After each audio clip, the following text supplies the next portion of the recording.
Bapak Ibu Saudara yang kekasih dalam Kristus Yesus Tuhan kita, selamat bertemu kembali dengan kami HKP Pekernolong, HKP tertua di luar Pulau Sumatera yang tetap setia bersama saudara dalam renungan malam Shalom.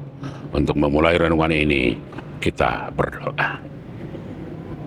Terpuji Engkau Tuhan, Tuhan yang kami sembah, di dalam Yesus Juru Selamat kami. Ajar kami senantiasa untuk selalu setia dan taat kepada firman-Mu. Karena dunia ini sering membawa kami untuk jauh dari-Mu. Godaan terlalu besar, tetapi kuat kuasa-Mu mampu mengalahkannya. Biarlah Roh-Mu yang bersama-sama dengan kami malam ini. Di dalam Yesus kami berdoa. Amin. Saudara-saudara yang kekasih, firman Tuhan yang menjadi renungan untuk kita pada hari ini, Sabtu 28 Maret 2026, sebagaimana ditentukan oleh HKBP, diambil dari Injil Matius pasal 15 ayat 29 hingga ayat 31 dan menjadi pembimbing ayat 30. Demikian firman Tuhan.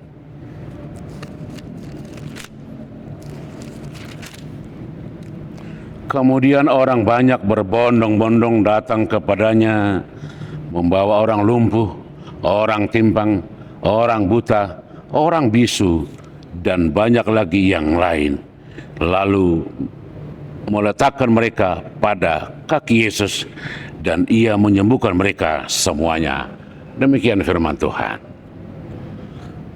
Teks renungan ini menggambarkan suatu momen penting dalam pelayanan Yesus ketika Ia melayani orang banyak di daerah sekitar Danau Galilea.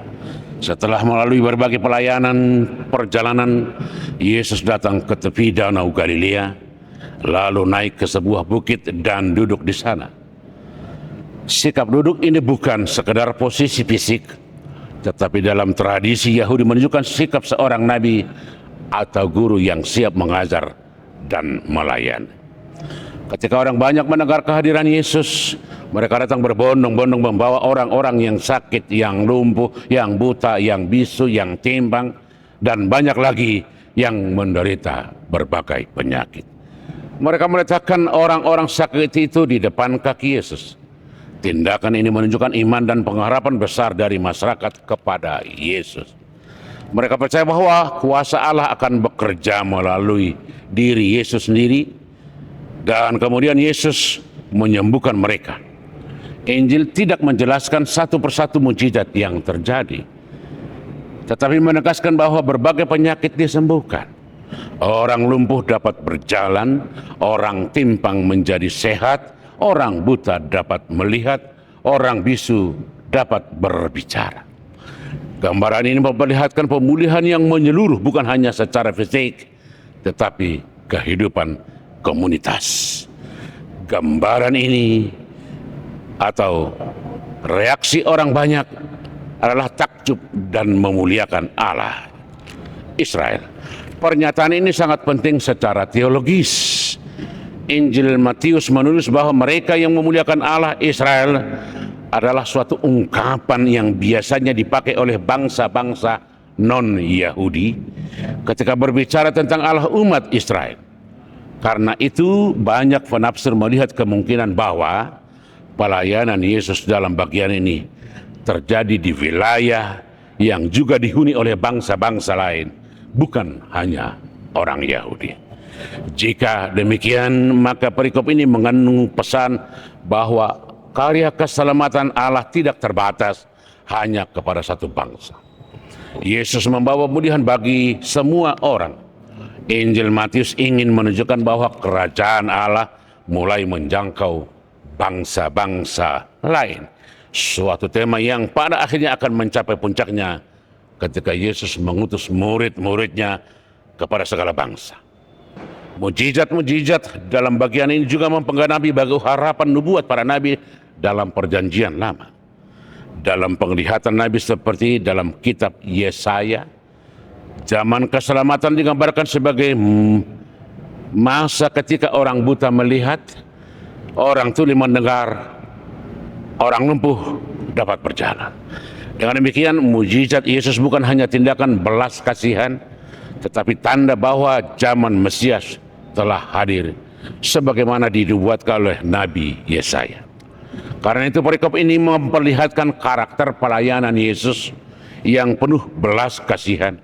Ia tidak hanya mengajar tentang kerajaan Allah, tetapi juga menghadirkan pemulihan nyata bagi mereka yang menderita. Dalam diri Yesus, kuasa Allah menyentuh penderitaan manusia secara langsung. Bagi kehidupan masa kini, teks ini berbicara tentang iman yang membawa orang kepada Yesus. Orang-orang yang datang kepadanya tidak datang sendirian. Mereka membawa mereka yang lemah, membawa mereka yang menderita kepada Kristus, bukan meninggalkan mereka. Selain itu, teks ini mengajarkan bahwa karya Allah sering dinyatakan melalui pemulihan kepada manusia. Ketika kehidupan dipulihkan, baik tubuh, hati maupun relasi, disitulah kemuliaan Allah dinyatakan. Karena itu respon orang banyak yang memuliakan Allah menunjukkan bahwa mujizat bukan tujuan akhir, tetapi sarana untuk membawa manusia kepada penyembahan kepada Allah. Karena itu pesan utama bagian ini adalah bahwa kerajaan Allah menghadirkan pemulihan yang menyeluruh. Di tengah penderitaan di dunia, Yesus menunjukkan bahwa Allah tidak jauh dari diri manusia, tetapi hadir membawa kesembuhan, pengharapan, dan pemulihan bagi semua orang yang datang kepadanya dengan iman. Amin. Kita berdoa. Puji syukur kami persembahkan bagimu Tuhan, yang senantiasa memberikan kami sukacita dan pengharapan, kesembuhan, pemulihan, baik rohani kami, baik fisikan. Karena Engkau Tuhan yang Maha Kuasa, yang sanggup melakukan segalanya. Karena itu pulihkanlah hidup kami dari segala penderitaan, penyakit, dan segala masalah yang dihadapi oleh orang-orang percaya kepadamu, agar kami dapat bersaksi dan memberitakan kebesaran kerajaan. Di dalam Yesus kami berdoa. Amin. Anugerah Tuhan kita Yesus Kristus, kasih setia Allah Bapa, dan persekutuan dengan Roh Kudus kiranya menyertai saudara-saudara sekalian. Amin.